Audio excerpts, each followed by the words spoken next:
Muito bem, senhoras e senhores, começando mais um Loucos por Automobilismo, edição número 142 do seu podcast favorito de velocidade.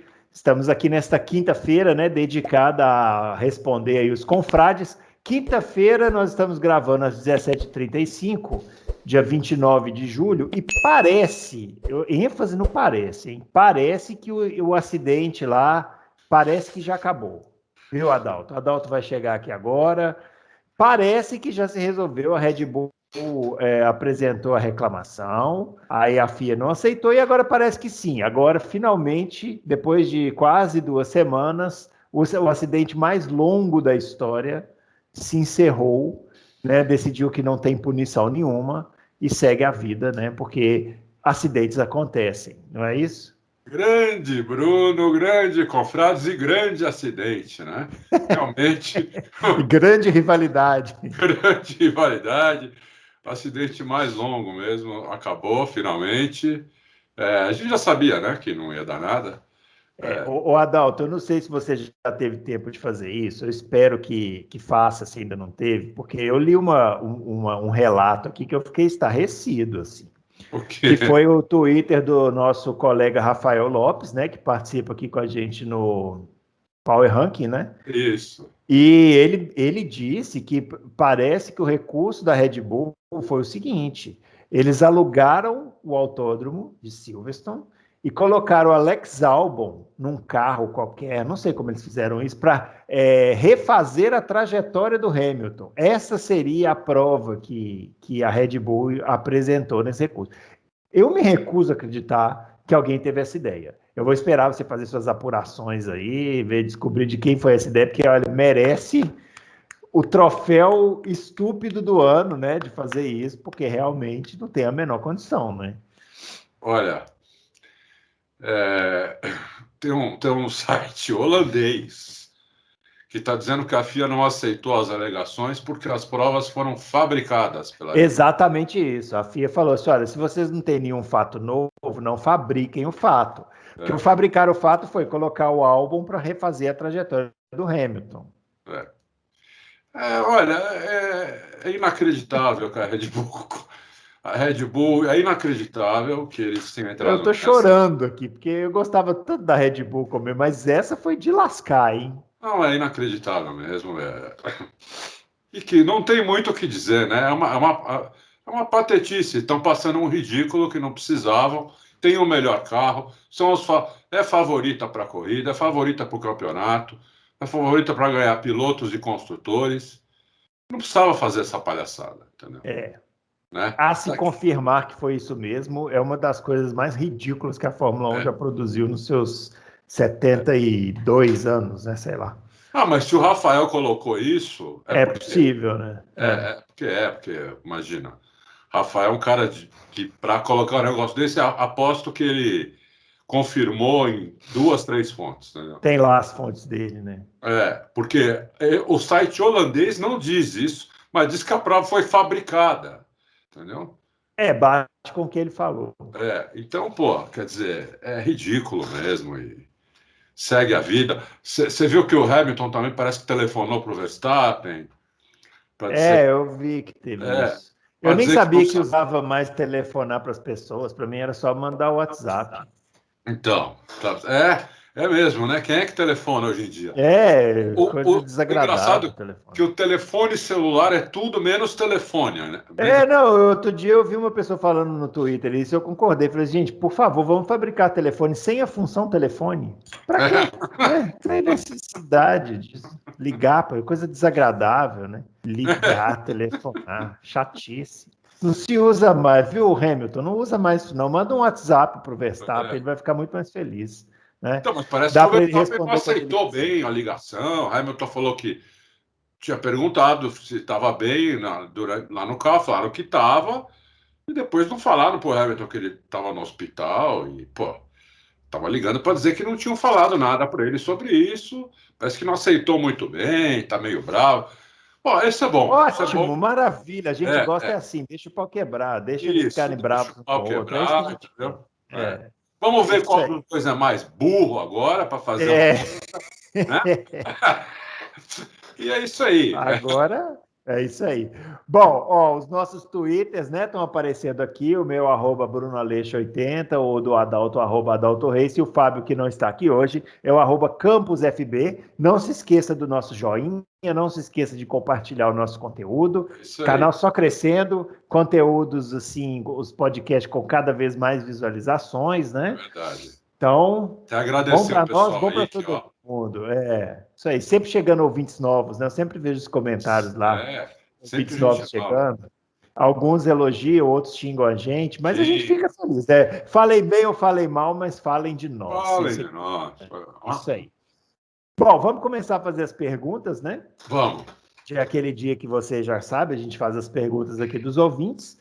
É uma semana que não teve corrida, acaba tendo menos perguntas, então vamos tentar aqui atender todo mundo rapidinho. Ó, o Carlos Márcio, primeira pergunta, já sobre o acidente, né? Já sobre a repercussão do acidente. Como a imprensa internacional está vendo essas acusações praticamente de tentativa de assassinato do Hollandas Boy?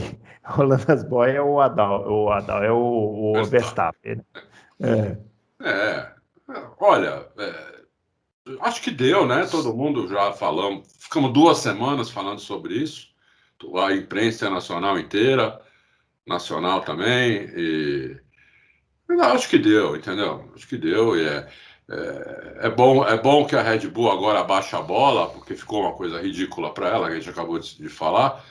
E parta para ganhar o campeonato, que tem que responder na pista. Sabe, tem que chegar, cravar amanhã, fazer primeiro e segundo na classificação, na corrida e pronto. É isso que tem que fazer. É isso que tem que fazer. Parar com essa palhaçada aí, pô. Deixa para lá. Legadão da Fórmula 1. Ó, eu não sei se eu entendi a pergunta, mas vamos ver se você entende. Qual a maior equipe em questão de pilotos de todos os tempos? Será que é a equipe que teve a melhor dupla, mais a melhor equipe? Será que é isso que ele está Acho que perguntando? sim. Eu digo McLaren com Senna e Prost. Essa aí tá fácil, né? Não tem nem como. Meio fácil essa daí, né? Essa aí tá fácil. É. Davi. Boa tarde. O forte calor que estará presente no final de semana deverá favorecer ou prejudicar a Mercedes? Está perguntando isso porque nos últimos anos a Mercedes sofreu muito com calor nas últimas corridas, está com problemas para aquecer os pneus. Então, teoricamente, antes era ruim para a Mercedes. Agora, como está com um problema para aquecer o pneu, talvez não seja ruim, né? Nós só vamos saber isso mesmo na hora, porque eles estão mudando lá tudo, tanto a Mercedes quanto a Red Bull. A Red Bull continua trazendo atualização para o carro, mas a Mercedes agora ela só tá trazendo para o carro o que já estava programado antes, né? Mas eles estão tentando melhorar acerto, simulador pra caramba. Então a gente não tem certeza. Mas teoricamente um calorzinho aí não vai mal para a Mercedes, não, porque realmente eles demoram um pouquinho mais para aquecer o pneu. E tem previsão de chuva, né? Pelo que eu vi. Tem, para domingo, 70 e poucos por cento. É. Hoje eu não sei como tá, mas estava 70 e poucos por cento ontem, quando a gente fez a prévia da corrida, estava 73%. Se chover, ó o ídolo, hein? É hora do ídolo brilhar. Sabia. Vamos lá. Fábio Lopes, sugestão. E se vocês escolhessem entre as perguntas uma que poderia ter a participação do confrade na gravação do podcast? Poderia entrar e participar somente da discussão. Tá anotada a sugestão, Fábio, mas assim, a gente recebe uma média aí de 50 perguntas a cada quinta-feira. Imagina escolher uma. Vai ter mais gente chateada do que gente feliz. Ainda mais nos tempos que vivemos, né, Ainda Bruno? mais nos tempos que vivemos. Mas participações de confrades não é uma coisa descartada. Quem sabe aí no final do ano, né, nos especiais que a gente faz, né, sempre é uma possibilidade. Fica anotada aí a sugestão. Bruno, mudou a previsão do tempo. Agora tá assim, sábado que tem boa possibilidade de chover, 74%, e domingo caiu de 73 para 31. Então, eu preferia que chovesse no domingo, mas tudo bem, né? Melhor. Fica aí a previsão, né? Lógico, ainda mais que daí é a vitória do ídolo, então... Claro, lógico. Vamos lá, o Jeremias Marquezine, até engasgo. Na última corrida, a Ferrari foi muito bem com pneus médios ou a Mercedes do Hamilton estava se poupando? Já que com pneus duros, a diferença foi gritante em ritmo de corrida. Essa é a questão que mais suscitou discordâncias aqui no podcast, né? Se o Hamilton estava se poupando ou dando tudo. Eu acho que estava se poupando. Eu acho que estava poupando, mas eu acho nunca que não. saberemos. Ele nunca vai falar isso, né? Então... Ele não vai falar. Eu acho que ele estava dando, eu acho que ele estava tentando dar tudo, mas é difícil. O problema aí é a Ferrari, né? O problema aí é a Ferrari.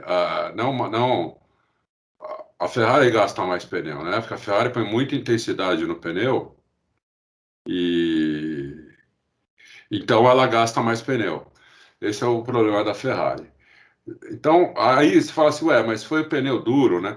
É porque logo que bateu, deu a bandeira amarela, eles continuaram com o pneu médio, não foi? Foi, acho que sim. Então, mas aí o Hamilton, acho que talvez nessa parte ele não estivesse dando tudo para entender como estava o carro, porque o carro dele sofreu dano, tudo. Eles arrumaram o que deu ali no box, né? Mas você só sabe se o carro está perfeito quando você está andando com ele rápido, né? Uhum. Então talvez tenha sido isso. E depois que ele viu que o carro estava bom, aí ele mandou a bota, desceu a bota mesmo. Mas o problema da Ferrari é que desgasta mais o pneu. Muito bem. O Braia fez uma pergunta longa aqui, vou tentar resumir. Ele está falando sobre a bandeira vermelha, dizendo que ele não concorda com a regra de que os pilotos podem trocar, mexer no carro durante a bandeira vermelha. E ele está que durante a bandeira vermelha o piloto poderia trocar os pneus e consertar o carro. Porém, essa ação teria uma consequência que seria uma punição no grid. Por exemplo, o cara que estava em primeiro trocou pneus levaria 5 posições de pênalti. Ele relargado, ele largaria em quinto. Isso poderia até se encaixar em uma estratégia de corrida e uso como exemplo o Alonso no GP de Baku, que trocou pneus em bandeira vermelha enquanto os rivais mantiveram seus componentes e ele acabou escalando o grid. Está perguntando a nossa opinião. Eu acho para mim, a coisa mais estúpida que tem no regulamento da Fórmula 1 atual é essa coisa de poder mexer no carro na bandeira vermelha. Bandeira vermelha, para mim, tinha que ser. Bandeira vermelha congelou a corrida do jeito que está. E depois, larga, e aí quem quiser parar no box, para, né? É o que eu acho, né? E aí, Adão? É uma questão. Ela tem dois lados, né? Tem dois lados essa questão. Antes não podia mexer, lembra? Antigamente não, antigamente não Antigamente. podia. Antigamente não podia mexer. Aí muita gente reclamava que ficava muito carro fora da corrida por causa disso, parará. Teve um acidente uma vez em Spa, logo na primeira volta, que envolveu não sei quantos carros. Sim. Eles mudaram por causa disso, entendeu? Eu não sei. Eu acho que se um carro tiver danificado, talvez eu não deixaria trocar pneu, a não ser que tenha um pneu furado. Mas se o carro tiver danificado, eu deixaria arrumar o problema. Eu não deixaria mexer em coisa que não está quebrada, entendeu? Isso não. O problema é que fica subjetivo, né? Não deixaria trocar pneu, por exemplo, entendeu? Essas coisas não, mas o resto acho que eu deixaria sim, para ter mais carro na corrida. E a sugestão aí do Braia, de permitir a troca, mas dar uma punição? Não, sem punição. Permitir troca do quê? De pneu? Eu nem ligo. Qualquer coisa, mexeu no carro, tem uma punição de 5 posições no grid. Não, acho que não. Não. Também acho que não. Eu deixaria mexer sem poder trocar pneu. Mexer em coisa que tivesse quebrada. Uhum. Muito bem, o Matheus Ferreira Celestino. Se o motor do Verstappen estiver danificado pelo acidente, ele vai voltar à especificação 1 ou vai para um terceiro motor? Lembrando que a especificação 1 não suporta potência máxima, senão quebra. Boa pergunta, hein, do Matheus. É É muito boa pergunta. É que assim, quantos motores tem para usar durante o ano? Depende do componente do motor. Tem componente que pode Tá. 3, tem componente que pode até 4 ou 5. Então, Entendi. então depende do que quebrar. Depende do que quebrar, né? O maior problema aí é o motor a combustão, né? Se quebrar o motor a combustão, aí é problema. Aí eu acho que ele tem que ir para a especificação. Ele tem que pegar um motor novo, não voltar para um. Entendeu? Aí é problema. Porque aí gera punição no final do ano, né? Exatamente, porque daí gera punição no final do ano. Se bem que eu acho, é um achismo aqui meu, eu acho que a maioria dos pilotos vai sofrer punição no final do ano. Porque, veja bem, eles estão querendo fazer as 23 corridas mesmo, né? Estão tentando, né? Estão tentando. E eu acho que 3 é muito pouco. Uhum. Né? É, Tem que dar tem que dar 8 corridas cada motor e uma delas 7, é isso? Minha matemática é um terror, hein? Ajuda aí, Bruno. por aí. Se é um terror, imagina a minha. São quantas corridas? 23. Fizer a conta, 23. Aí tem. São São são quantos? duas corridas de 8 e uma de 7. Duas É, pernadas de 8 e uma de 7. é isso aí. Eu acho que é muita coisa, entendeu? Eu acho que é Uhum. muita coisa. Mas a pergunta do Matheus é muito boa. Eu acho que ele vai para a especificação nova, com um terceiro motor. Vai para o terceiro motor. E aí, E aí, quebrou esse terceiro motor, já era. é, Punição. aí começa a tomar punição. Olha, isso pode ser decisivo para esse campeonato, hein? Pode mesmo. Eu falei aqui que o acidente já acabou, mas não acabou, não, Não viu? acabou. É por isso que a Red Acabou. Bull está fazendo toda essa É. palhaçada, eu acho. Retiro isso aqui, apaga a abertura desse É, programa. Eu é, acho que não acabou, não. Isso aí vai até o final do ano, porque o Verstappen vai sofrer punição e a Red Bull vai vir com a choradeira depois. Olha, que vai perdeu render o esse assunto. campeonato por causa disso. Vai render esse assunto, viu? É, é. Vamos lá. O Saulo Dantas. Adalto, tem comentário em outros sites que falam da possibilidade do Bottas permanecer mais uma temporada na Mercedes. O que você acha? Como você já falou aqui, um canal que o Russell vai correr na Mercedes em 2022. Será que o Bottas ele tem chance de ficar? Então, Saulo, depois daquela informação que eu dei, eu não tive mais nenhuma novidade sobre isso. Eu falei lá com o meu contato da Mercedes, lá com o Dude, que eu chamo de Dude, né? E não falamos mais sobre isso, entendeu? Ele não me falou nenhuma novidade. Então, por mim, não mudou nada, é o Russell mesmo. E, como eu falei, o contrato até quando eu falei com eles, quando nós falamos com eles, não tinha sido assinado.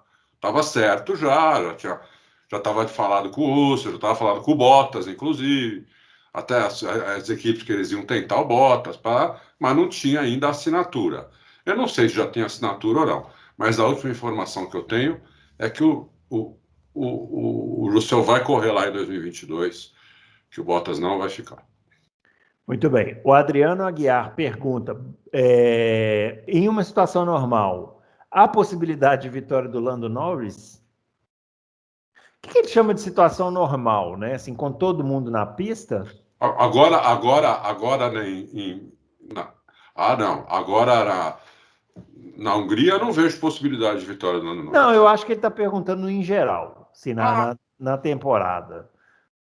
Pode acontecer, pode acontecer. Em Monza, uma McLaren vitória. foi bem em Monza ano passado, né? É, Chegou em segundo. chegou em segundo. E a McLaren tá com aquela receitinha, né, de dar um pouco arrasto e aproveitar a reta, né? É. Então, Monza é a pista para isso, né? Agora, uma situação normal é difícil, né, Adalto? É Situação difícil. normal, com todo mundo na pista sem É nenhum difícil. problema, é difícil. É É difícil. bem Eu difícil. não acho. É difícil até ter vitória dos outros carros da Mercedes e Red Bull, Pérez e Bottas, quanto mais de uma outra equipe. Sim. Não é impossível, Não é Adriano, impossível, mas é difícil. mas é É porque ele difícil. perguntou em uma situação normal. Se ele perguntasse assim, existe a possibilidade, aí a resposta muda, porque sim, numa situação anormal, existe a possibilidade total, né? É difícil, muito difícil, muito difícil. É, muito Porque bem. situação normal é que ninguém quebra, não Ninguém tem quebra, safety todo mundo car. chega até o final, e aí você tem É, dois caras hoje na pista que estão muito melhores do que os outros, é, todos eles. fica Então, difícil, fica fica difícil. difícil. Vamos lá, Fabiano Aroeira de Almeida. Na Fórmula 1 existem spotters nas equipes para que se evitem colisões e disputas lado a lado, como na NASCAR e na Indy? Não. Não, e na NASCAR e na Indy, esses spotters só funcionam mesmo no oval, É né? em oval, né? Porque Só em oval. o spotter, ele fica lá no topo, eles têm um lugar que eles ficam lá no topo, onde eles avistam a pista inteira. É, Em circuito misto, não existe isso, né? não, não. E também em circuito misto, você não fica andando lado a lado, né? O tempo Exatamente. inteiro, então não Exatamente. teria O nem que tem porquê. na Fórmula 1 é o seguinte, dentro do box, né? Eles têm um gráfico, todas as equipes têm isso. Pelo menos todas as equipes que eu já fui, né? Aham. Eles têm um gráfico onde mostra a pista e mostra onde estão todos os carros. Uhum. Aquele que vai andando, que às vezes mostra na TV aquilo, É, sim. né? Às vezes mostra na TV. A equipe tem isso o tempo todo. Em treino livre, em classificação, em corrida. Então a equipe sabe onde estão os carros, entendeu? Todos os carros. O tempo que eles estão fazendo, usam GPS. Aí já é uma coisa mais da equipe mesmo, de cada equipe, que tem equipe que sabe a diferença. Assim, eles até falam, às vezes, no rádio, uma diferença diferente do que estão falando na TV, né? Uhum. Porque o rádio demora, às vezes, para ir para a TV. Ele falou aquilo há 30 segundos atrás, então a Aham. diferença já alterou, né? Então, É. mas assim, spotter, cara olhando e falando com o piloto, não. Não. Muito bem. Fernando Lima pergunta: uma curiosidade fora da Fórmula 1. A Penske usa equipamento Chevy na Indy e Ford na NASCAR. Como o conflito de interesses é gerido? É porque assim, Fernando, eles não consideram isso conflitos de interesses, porque são duas divisões diferentes da Penske, entendeu? Então, e o equipamento da Indy e da NASCAR são tão diferentes, o motor é tão diferente que entendeu? Não tem como um aproveitar alguma coisa do outro. Além disso, tem a confiança no Roger Penske, que é um cara de muita credibilidade, né? E são duas divisões É. diferentes, entendeu? Então, não chega a ter não chega a ter um conflito de interesse. Eu até entendo a pergunta. Aqui no Brasil até poderia acontecer isso, Não, porque eu acho que o que você falou é o seguinte: se existisse a possibilidade de troca de informações técnicas por serem equipamentos parecidos, aí eu acho que não ia poder, não. E tem hum, outra coisa também, né? Nós estamos falando aqui Chevy e Ford. Na verdade, tem Chevy na NASCAR, mas não tem Ford na Indy, né? Então não não sei, eu tem. não sei como faz também. É. Não tem. Enfim, bom, é Não, feito eu de acho que alguma não, maneira, mas são divisões diferentes. eu acho que devem ser praticamente duas empresas dentro da mesma, com o mesmo nome, né? É, Não sei. Mas é interessante essa pergunta, é uma coisa que eu não tinha pensado, não. Porque quando o Alonso foi correr a primeira vez, parece que a equipe lá podia ter escolhido o motor Chevrolet, mas teve que escolher o motor da Honda, porque o Alonso, na época, corria na Honda com a Fórmula 1, né? Que eles montaram lá a equipe, enfim. é. Não sei como eles fazem, não, mas é uma boa pergunta, podemos pesquisar isso. O Kinox, olha aí, hein, que nome, hein? Pergunta: Adalto, como você imagina que teria sido o desempenho da McLaren em 93 se a Honda não tivesse abandonado a categoria? Uma boa pergunta também. A boa pergunta seria melhor, né? Porque o motor Honda era um super motor na época, né? Eu não sei, porque assim, vamos lá, fazer conjecturas, né? Porque aqui não tem jeito da gente saber o que aconteceria, porque de fato não aconteceu. A Honda saiu. Então, aquele carro da McLaren em 93 era um carro muito bom, né? Mas também era um carro que casou bem com o motor da Ford. A gente não sabe ali como seria um carro da McLaren eventualmente com o motor da Honda, porque o carro de 92 era ruim pra caramba, né? É, O carro de 92 era bem ruim era bem da ruim. McLaren, e era com motor Honda, então É. é difícil. Uma história interessante dessa temporada de 93 é que a McLaren ia fechar com a Renault, né?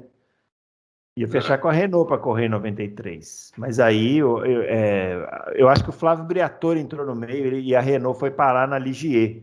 E depois, 2 anos, deu um salto para Benetton. Ô, Bruno, não foi em 93 que o Senna tinha um motor Ford mais fraco que a Benetton? Sim, acho que era 50, 60 cavalos, né? Mais fraco. É uma diferença gritante, isso daí, ainda mais É. naquela época. Então, mas Né? olha que interessante isso. A McLaren ficou brigando, porque a McLaren fez o contrato com a Ford na Bacia das Almas, né? Foi. Eles ficaram tentando todos os motores lá que podia e tal, e não conseguiram ninguém. E falou: bom, Ford, vem cá, vamos conversar. E aí fizeram o contrato, a Ford falou: beleza, eu tenho esse motor aqui que é uma especificação B, né? Sei lá. É. Que tinha. Ele tinha uma diferença nas válvulas que eram variáveis. Aí teria que voltar numa pesquisa para poder falar exatamente o que era. Mas eram uns 60 cavalos a menos. E aí, no meio da temporada, a McLaren conseguiu esse motor que era da Benetton. E o Isso. carro começou a quebrar muito. Ah, Então você vê que não é só porque tem o motor mais potente, né? É o projeto sim, feito para aquele motor. Então sim. é difícil saber exatamente como seria. A resposta mais lógica seria melhor. Mas, né?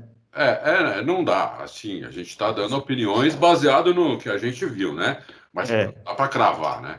é, Eu acho que seria melhor porque o carro teria sido feito para aquele motor, tudo, entendeu? Mas como isso não aconteceu, é difícil cravar isso.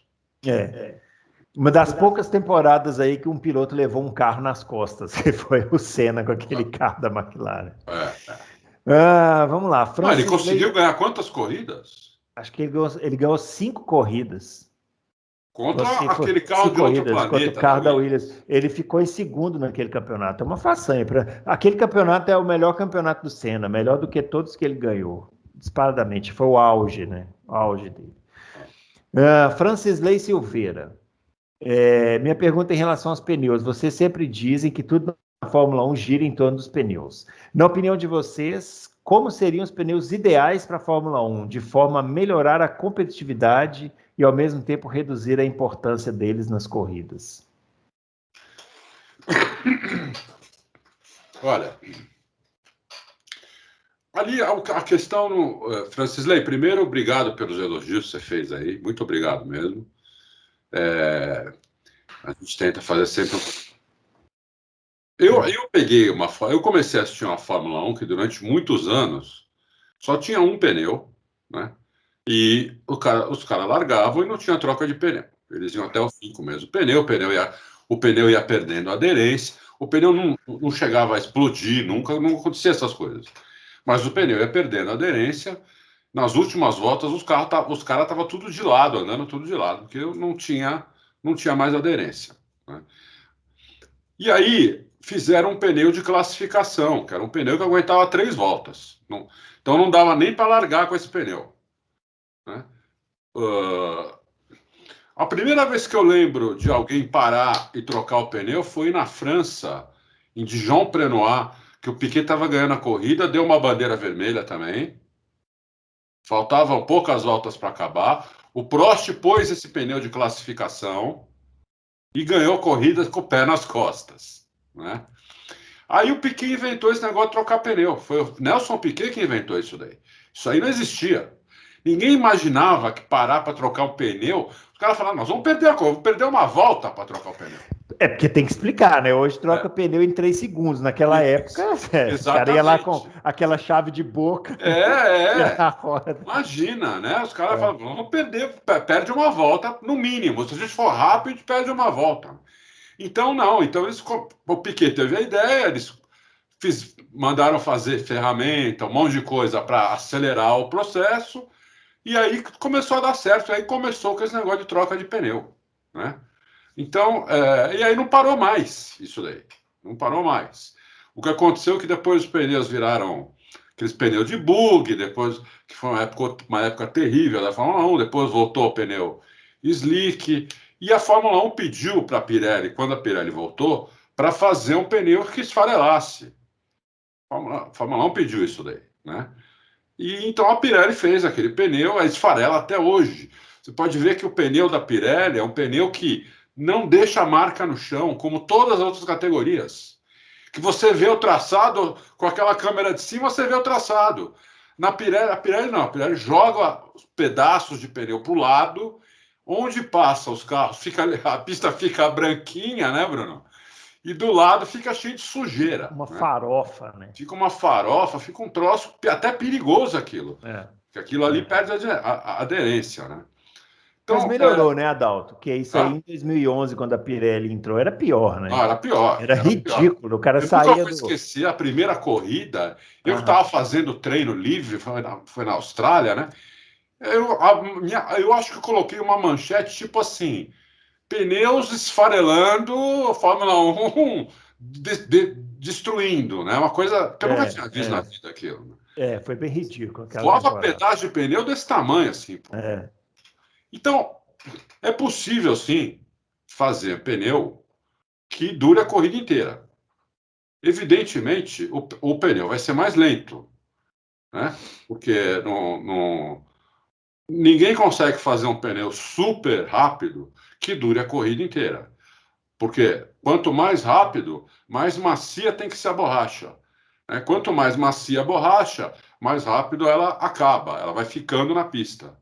Entendeu? Então, é complicado isso daí. Você tem aí a possibilidade de fazer o pneu. Podia fazer um pneu que durasse a corrida inteira. Mas no final ela pergunta, né? Reduzir a importância dos pneus nas corridas. É difícil, Francisco, em toda a categoria, o pneu é parte muito importante do carro, da suspensão, da corrida, entendeu? O pneu faz muita diferença em todas as categorias. Talvez a que faça menos seja a Fórmula E, não sei, porque é um pneu até de rua, né? Pneu de rua. É um pneu de rua, um pneu que aguenta milhares de quilômetros, né? Então, mas em toda categoria é isso, um pneu de corrida.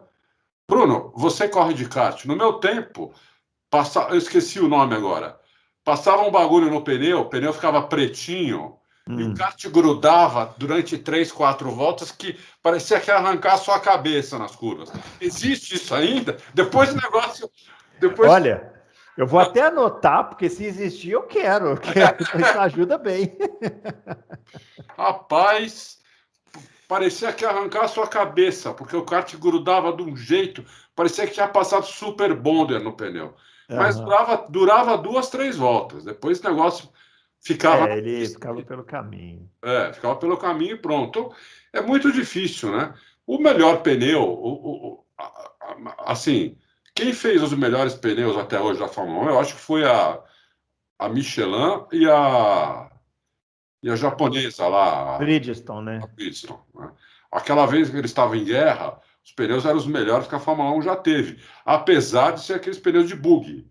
Então você imagina aqueles pneus se fosse slick. Bug é que eu digo pneu sulcado, né? Que tinha um sulcozinho. Imagina aqueles pneus slick, né? Mas a Fórmula 1 não quer muito isso, porque a verdade é que, do jeito que é hoje, o pneu acaba, outro não acaba, outro acaba antes, o que dá uma certa dinâmica na corrida, entendeu? Que esses pneus hoje eles são demandados para ser desse jeito, é o que você falou, né? Na época da guerra de pneus, se você estabelece duas marcas, você não tem como fazer isso, né? Não tem você como. Não pode virar para uma marca e ela faz um pneu que esfarela. Você está brincando, né? Eu quero ganhar o campeonato. Era competição, era quem fazia o melhor pneu. Então... Fazia o melhor pneu. É difícil. E assim, eu acho que não é que o pneu seja protagonista. Na verdade, é o seguinte: a corrida tem que ser boa. Ponto, né? E na época da guerra dos pneus, ficou tão rápido. Chegou num ponto de ficar tão rápido o carro que realmente ficou difícil, não tinha muita ultrapassagem.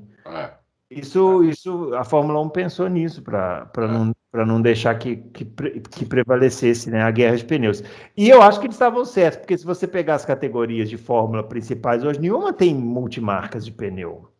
Não existe isso mais. A Indy não tem, a Fórmula E não tem. Não tem mais, não tem Né? mais.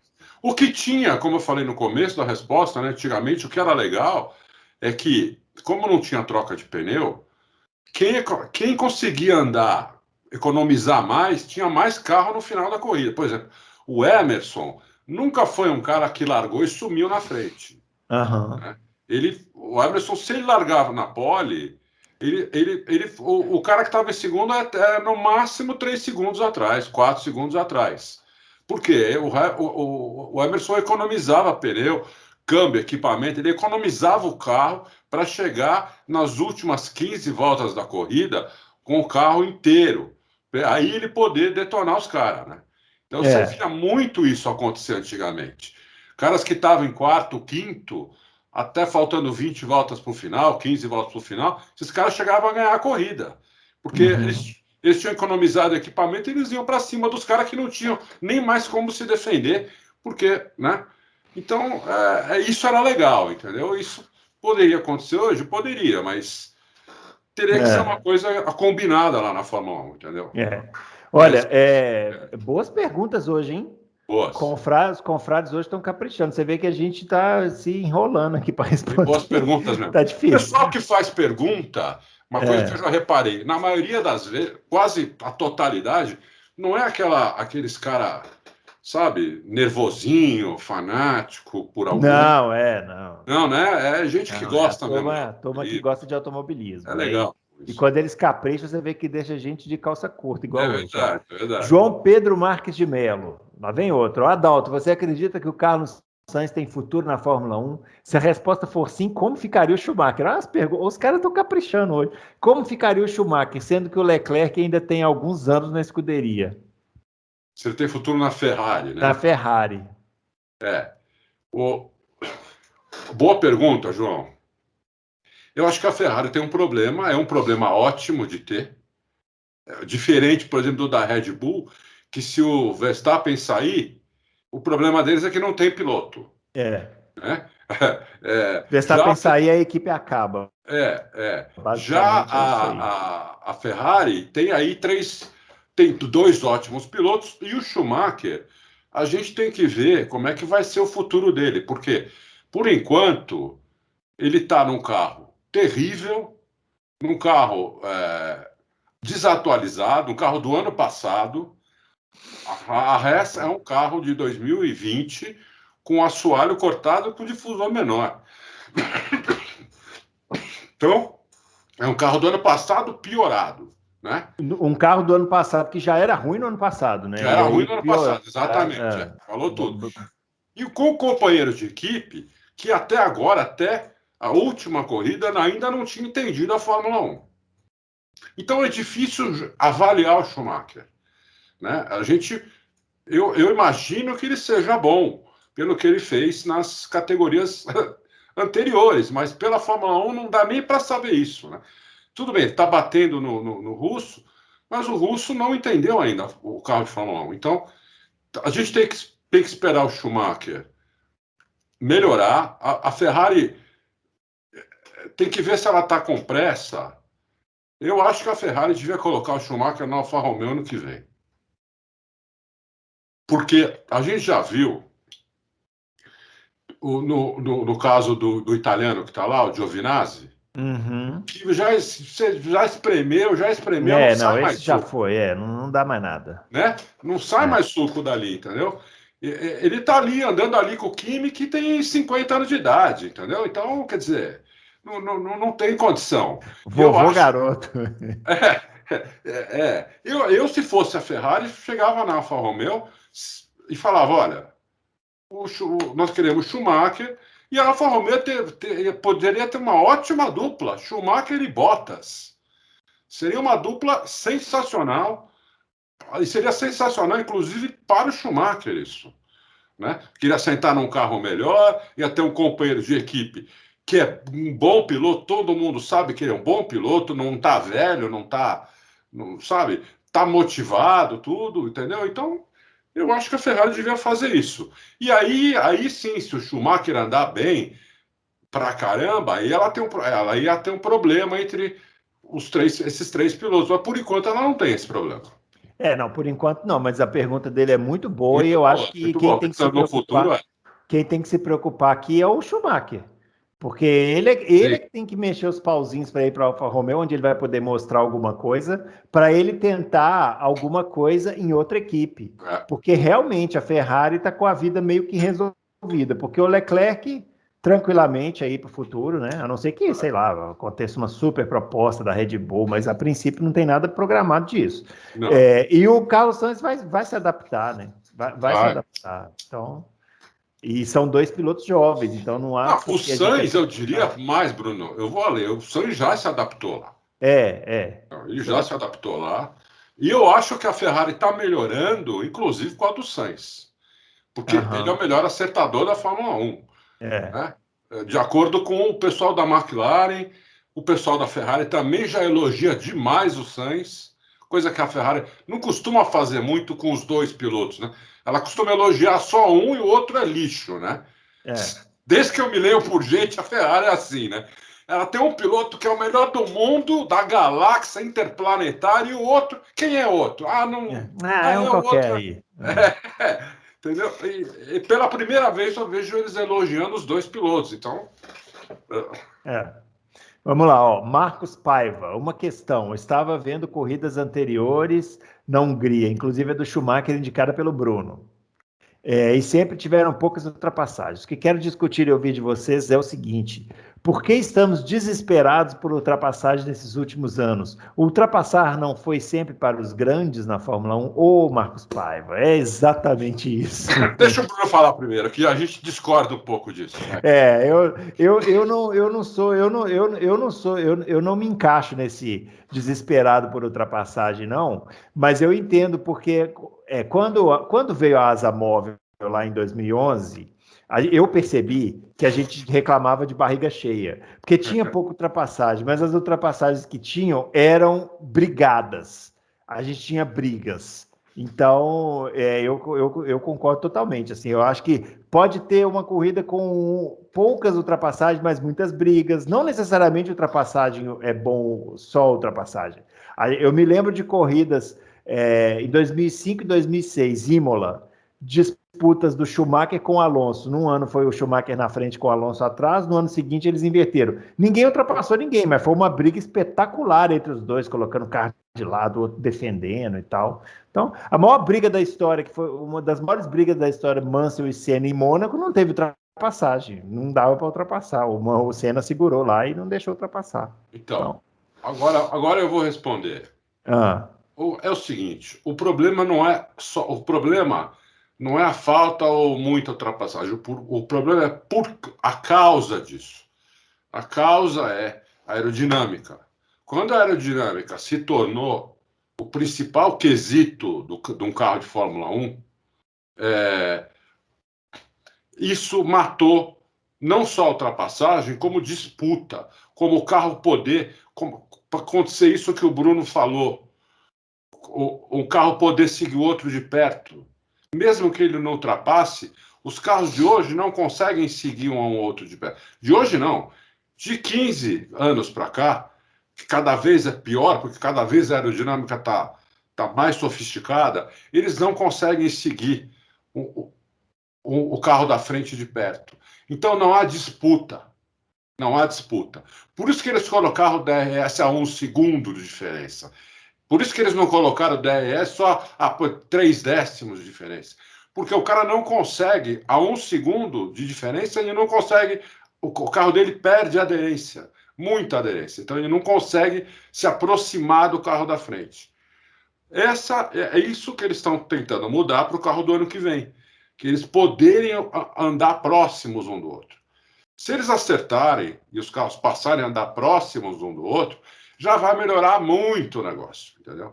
Então, aí pode acabar com a asa móvel. Aí pode.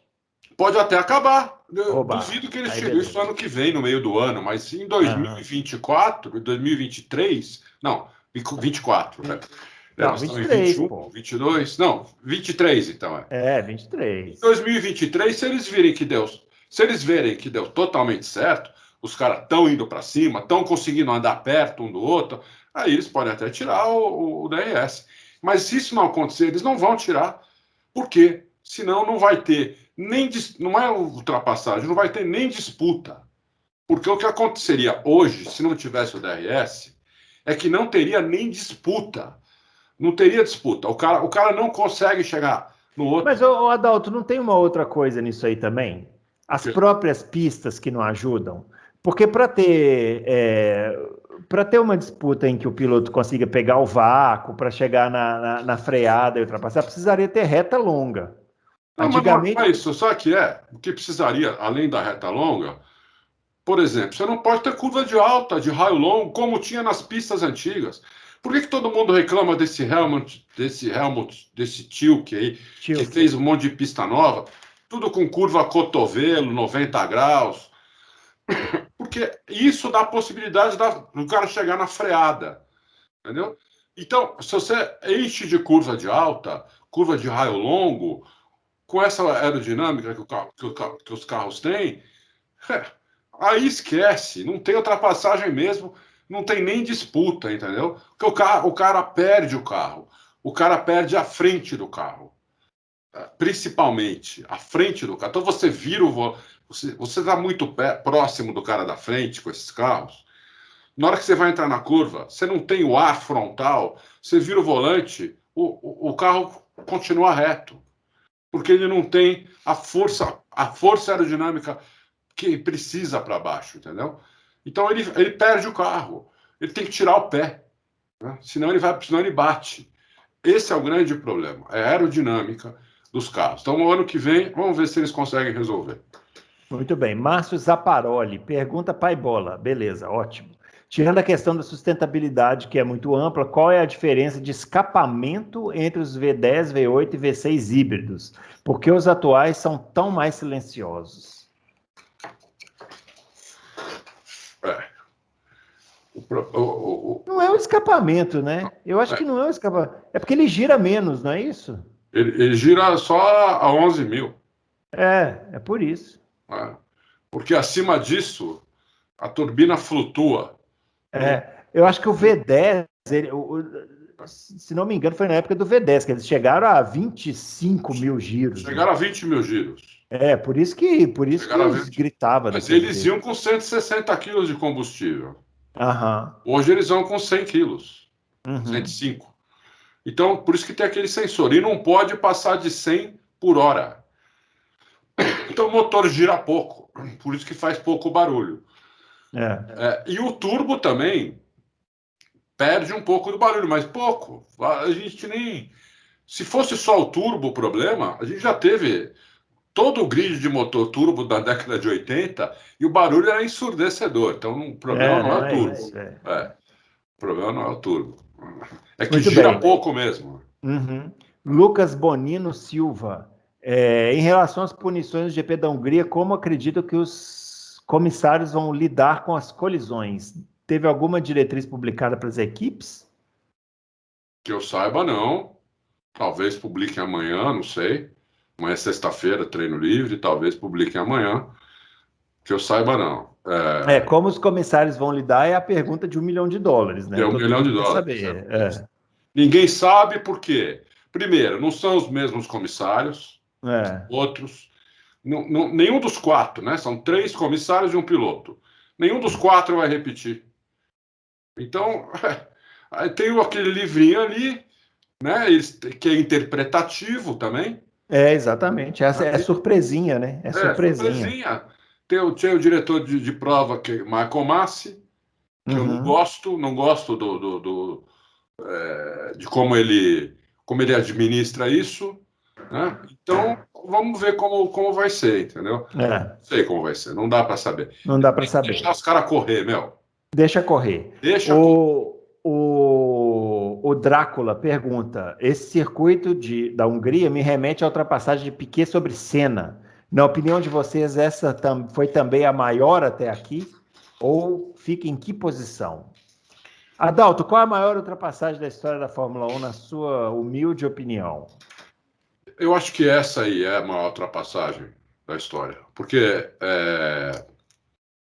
você por fora, segurar um carro de lado 2 vezes, o carro saiu, ele trouxe, o carro saiu de novo, né? Sim. Você repara que foi duas Foi, capas. pelo jeito ali, ele teve que... Porque não tinha câmera on-board, né? Aliás, que pena, hein? Que pena Que mesmo. ultrapassagem a gente perdeu com câmera on-board, hein? Mas aí, realmente, ele teve, a impressão que dá é que ele teve que ir segurando no câmbio também, né? Teve que puxar uma marcha para baixo no meio da curva enquanto o carro saía com a traseira. Ali foi uma habilidade junto com circunstância, junto com o cara que estava sendo ultrapassado, também, que é o Senna, né, meu? O Senna tomar uma ultrapassagem dessa é inacreditável, entendeu? Mas o Senna fez o que podia fazer, ele defendeu por dentro, deu lado de fora, o Piquet conseguiu passar o carro inteiro. Atenção, reveja essa ultrapassagem, você que está vendo o nosso programa. Tem no YouTube, assim, milhões de páginas.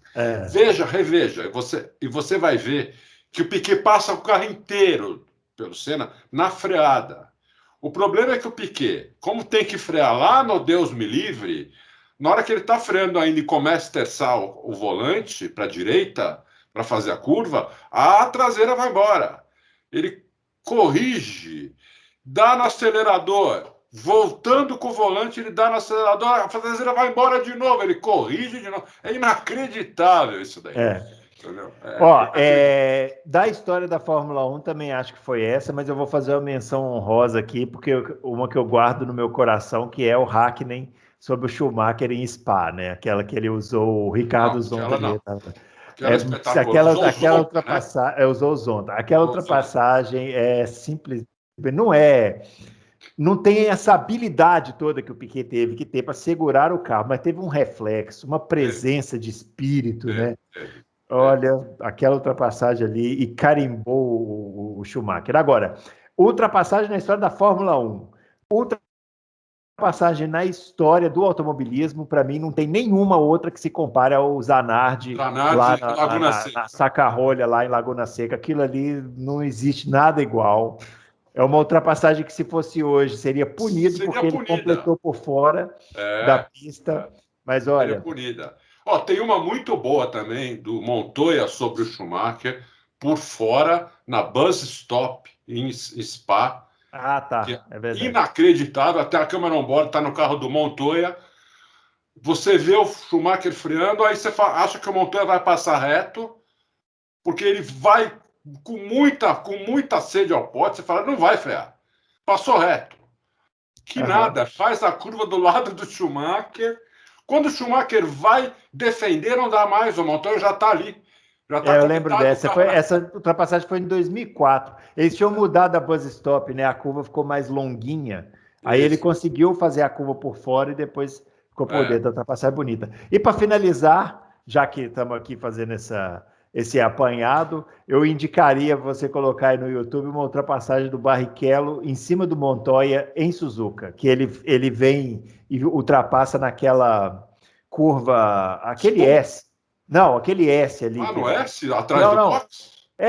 A chicane antes da reta. Tá. Ele joga o carro ali, onde o Senna e o Prost bateram. Ele joga o carro ali e o Barrichello conta que o Montoya chegou para ele depois da corrida e falou: Meu, você é louco. Ele falou: Ser chamado de louco pelo Montoya não deixa de ser uma honra, né? É quase uma honra mesmo. Bom, vamos lá. Tem alguns vídeos que mostram. Põe no YouTube, põe lá as 10 melhores ultrapassagens da história do Fórmula 1. Você vai ver cada uma dessas vai estar lá. Vamos lá. Bruno Ferreira. Super pergunta também, longa, né? Algumas edições atrás, o Adalto disse que o carro dele está com 400 cavalos. E a cara de satisfação dele ao dizer isso entrega, que ele é o famoso vovô rachador. Ai, Deus, qual o carro que o Adalto tem, o que ele fez para chegar nos 400? Fez remap, mexeu no escape, fez alguma coisa que quebrou, faliu ele, você nem imagina. E qual é a potência original? E qual é o carro de rua do Bruno? Ô, Bruno, meu caro Bruno Ferreira, você vai se decepcionar comigo, porque eu gosto de corrida, gosto de velocidade, tudo dentro da pista. Na rua e na estrada, eu dirijo como uma velhinha de 90 anos. Então, não vale a pena nem comentar aqui. Não, eu vou falar aqui porque, né, rachadora, essas coisas. Não, eu sempre gostei muito, né? Eu não deu certo ser piloto por causa do meu tamanho e também por causa de grana. Podia ter sido piloto de turismo sem problema, mas não sou louco. Pra você ter uma ideia, não bato o carro. Sei lá, a última vez que eu bati o carro faz uns 25, 30 anos, entendeu? Então eu não sou louco. Eu acelero onde dá para acelerar. Quando eu quero acelerar, eu pego uma estrada no meio da semana, à tarde ou à noite, entendeu? Então eu não sou um cara irresponsável, entendeu? Meu carro chegou nos 400 cavalos com remap, turbo, biturbo o carro. A potência antes dele era 306 cavalos. Que é pouco, né? Aí você falou assim, não, tá pouco. 306, coisa pouca, vou mexer aqui e botar 400. Isso. Mas, entendeu? É isso. Mas na rua ando bem devagar, não fico costurando, não fico acelerando na rua, nada disso, entendeu? É isso. Aí ele falou aqui, ó, que o sonho dele é fazer um curso de pilotagem e comprar um carro para brincar no track day. Aí sim, aí beleza. Não, aí pode acelerar à vontade. O track day é uma delícia, já fiz. Vamos Não lá, com ó. esse carro atual, mas já fiz. Track day é maravilhoso. Custa um pouco, você acaba com os pneus, tem que comprar pneu para track day, entendeu? Tem que deixar o carro tinindo para não ter nenhum problema. E é uma delícia a track day. Tem poucas pistas aqui, né? Esse que é o problema, né? Então você vai sempre nos mesmos lugares, né? Por exemplo, track day nos Estados Unidos deve ter 1 milhão de pessoas que fazem, tem 200 pistas, uma melhor que a outra. Meu sonho é fazer um track day lá, entendeu? Alugar um carro lá, tem pista que aluga carro para você fazer track day. Eu vou ainda fazer isso lá e na Europa. Sei lá, tem que ir logo também, né? Porque já estou ficando meio velhinho mesmo. Tá Uma nada, delícia. É muito bom. Tem tempo ainda. Ó, o André Aires pergunta: Red Bull tem o melhor pacote para a Hungria. O Hamilton gosta da pista e tem performances monstruosas lá. Tem a questão psicológica e rivalidade. Como fica essa equação e quem vence? Crava a pole e o pódio. As perguntas de $1 milhão, né? Tudo que o André falou tá certinho. Eu concordo com tudo que ele falou. Mas eu acho difícil o Hamilton ganhar. Eu acho que o Verstappen é o favorito para ganhar a corrida. E acho que ele ganha a corrida. Agora, é lógico, eu não estou cravando. Eu não apostei, né? Eu não apostei. Até porque o Verstappen está pagando pouco também. O Hamilton também paga pouco. Teria que apostar uma grana alta para ganhar alguma coisa. Né? E como eu não vejo uma terceira possibilidade, porque lá na bolsa de apostas está. Uma terceira via. Eu não vejo uma terceira via aí. E nada na vida a gente está vendo terceira via. Esse aqui é o problema, né? Esse que é o problema. Esse que é o grande problema. Então, mas eu acho que, assim, sem apostar, eu digo que o Verstappen deve ganhar a corrida. Você não acha, Bruno? Acho que sim. Acho que é mais razoável apostar no Verstappen, mas como a gente disse aqui na última edição, o Adalto guardou esse ano a bola de cristal dele, está no armário, não vai sair de lá porque ele não tem nem coragem de usar, né? E tomara que não saia, né? Tomara que não saia. Isso é que é bom, né? A gente saber de antemão. Bola de cristal não tá com nada. Ó, Mário Designer tá falando aqui que entrou para o time dos Jacarés tem 2 semanas. Beleza, muito bem aí, ó, isso mesmo. Em quem vocês apostam para ser o 3º lugar esse ano? Eu torço para o Norris, mas acho que será o Bottas. Rapidamente. Eu concordo com ele. Eu também torço para o Norris, mas eu acho que vai ser o Bottas. Também acho. Vinícius, vocês acham que esse revanchismo em excesso da Red Bull pode afetar negativamente a performance do Verstappen? Ótima pergunta. Tomara que não afete, mas pode afetar. Por mais que eles estejam fazendo isso por marketing, sabe, ele está lá dentro da equipe. Aham. Ele está vendo tudo isso. Existe ali, realmente, foi criado ali um ambiente de guerra, né? Eles estão xingando até o Toto Wolff. Estão dizendo que o Toto Wolff foi a única pessoa que não ligou pro Verstappen. Pô, Sabia que eles estão falando isso? Nós pois nem é. publicamos, porque tá aparecendo agora aquelas fofoquinhas de comadre, Aham, aham. né? É. Mas tá aí, em tudo quanto é site internacional. E todo Toto mundo sabe. Wolff não ligou para Max Verstappen, Todo mundo entendeu? sabe que o Toto Wolff não é de ligar, ele é de mandar e-mail, né? Então, É. ó, vamos lá. O Aura Drummer. Amigos, outras categorias do automobilismo têm algum dispositivo para evitar o que o Lucas de Grassi tentou fazer na última corrida da Fórmula E? Ainda não ouvi o último podcast. Olha, o Aura Drummer, eu sugiro que você ouça, porque o Fábio Campos explicou essa questão lá no, no último podcast, eu não sei reproduzir aqui o que foi que aconteceu na corrida da Fórmula E. A- o que acontece é que a maioria das categorias, quando elas fecham o box, né? Sim, Entendeu? fecha O o box Hamilton, na hora que tá. inclusive, o ano passado, ele perdeu a corrida em Monza por causa disso. Uhum. Fecharam o box na hora que ele estava. Na hora que ele estava A entrando. equipe esqueceu de avisar, ele não sabia que estava fechado e entrou no box com o box fechado. É. Então, a maioria das categorias tem isso. Lá na Fórmula E eles vão mudar agora. É. Muito bem, Doutor Comico. Semana passada a Fórmula 1 postou um vídeo sobre disputas e tinha uma que eu já vi várias vezes, que foi o incidente Multi 21 da Red Bull, Mark Webber versus Vettel. Mas só agora eu parei para pensar por que a Red Bull queria que o Mark Webber terminasse a corrida na frente do Vettel.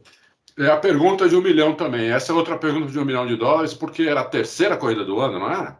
Então, eu acho que a resposta é essa. Era a segunda ou terceira corrida no ano e a Red Bull não estava bem no início de 2013. Eles estavam atrás da Ferrari. E eu acho que eles quiseram foi manter as posições, foi para não ter briga. Tipo assim, que se o Vettel tivesse na frente, ia ser o contrário, ia ser multi-12 a disputa, a orientação. Pode ser. É. Eu achei um absurdo, Uhum.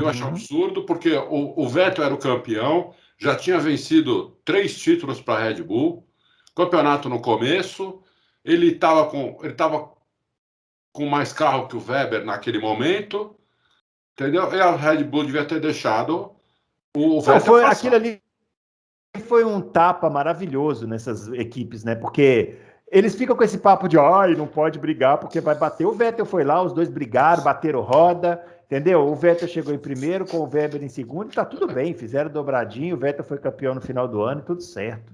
Ganhou 9 corridas seguidas, não foi? Ganhou 9 seguidas e foi uma das brigas mais bonitas do ano. Foi. O Fez piloto uma briga bonita deles também lá na Turquia, né? Mas daí bateu. Só que lá eles bateram, né? Só que lá Lá eles eles bateram. bateram. O piloto de videogame pergunta: você sentem falta de alguma pista na Fórmula 1? Eu sinto falta de Indianápolis e Malásia. O Bruno sente também. Indianápolis eu sinto. Eu sinto Malásia. mais na Malásia.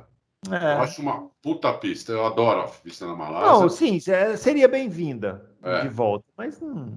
Eu sinto falta da Nürburgring, eu sinto falta da Hockenheim antiga. Sim. É 10 vezes melhor que essa. Um absurdo terem feito aquilo. Aquela pista era maravilhosa. Era uma pista, era um oval com 2 chicanes e um miolo. Era maravilhosa aquela pista. Não, e tinha o estádio, né? Então, o miolo imagina era o a dificuldade para acertar o carro, né? Aquele monte de reta, e aí de repente você tinha uma parte com 4 curvas super fechadas. É uma pista espetacular. Espetacular. Sinto falta também, agora vai voltar. Senti a falta dessa pista da Holanda. Zandvoort vai voltar. Uhum. Sinto falta daquela pista que tem nos Estados Unidos, no estado de Nova York, Watkins Glen. Uhum. Na pista de Grand Prix, né? Porque lá tem. Eles correm lá, mas não é eu acho que. Não é na pista de Grand Prix, que é a mais longa de todas. Eu acho espetacular aquela pista. Que eu me lembro de cabeça é Nürburgring antigo, né? Que é a pista. Ah, Nürburgring sabe antigo. uma também? Uma É, também, Imola antiga. Imola antiga também é Imola legal. antiga. É. Pô, pré-acidente do É. Senna. Aquela pista também era muito legal. Mas você põe aí, piloto de videogame, põe aí no Nürburgring antigo, tem corrida no YouTube lá, da Fórmula 1 inteira, nessa pista, Uhum. maravilhosa. Eu já andei lá, né, de carro de rua, só que não dá para pôr Fórmula 1 lá, ela é realmente muito perigosa, até para carro de turismo, é muito perigosa a pista. É, É. mas é maravilhosa. A pista é uma coisa de louco, é uma coisa espetacular, é do outro mundo. Mais de 100 curvas, 23 quilômetros à volta, um monte de partes pé cravado, entendeu? Você faz curvas. Como ele é piloto de videogame, ele certamente já É pilotou lá no verdade, é videogame. verdade. E é praticamente impossível, né? É verdade. Decorar todas É, as curvas. Eu não acho que eu nunca consegui completar uma volta naquela pista é. no videogame. Ó, e para finalizar aqui, ó, o Jonas Moraes. Tem uma grande dúvida a respeito do carro de 2022. Como vai funcionar esses túneis no assoalho que estarão de volta o efeito de Venturi? Não, efeito deve ser efeito de Venturi na Fórmula 1. Efeito de Venturi, o que é efeito de Venturi? É o efeito solo, né? Efeito solo. É. A única semelhança que vejo com a tecnologia usada entre as décadas de 70 e 80 é meramente conceitual. A gente já falou, né? Já Isso aqui. falamos bastante Sim, sobre isso, mas em loucos anteriores. Tem que esperar para ver se vai funcionar. é, Como é o Ross Brown, que é o cabeça de tudo aí, eu tenho boa esperança que funcione, né? Mas você tem razão, não é o mesmo, não é o mesmo efeito solo, não faz parte do chassi, mas tem tudo para. Eu acho que pelo Ross Brown estar por trás disso, tem tudo para funcionar. Vamos torcer para funcionar. A ideia é que o carro seja sugado para baixo, como era o efeito solo. uhum, Com menos, né? Menos, o efeito não é tão poderoso como era o efeito solo, porque senão os carros também hoje, com essa potência de quase 1.100 cavalos, você imagina que absurdo que seria os caras fazerem é, curva de pé é, cravado. Só ia ser curva de 90 graus, o resto ia ser quase reta. Imagina. é, Essa é uma é, carnificina. imagina. Muito bem, pessoal, é isso. Chegando ao final aqui do Loucos por Automobilismo dessa semana, né? Edição número 142.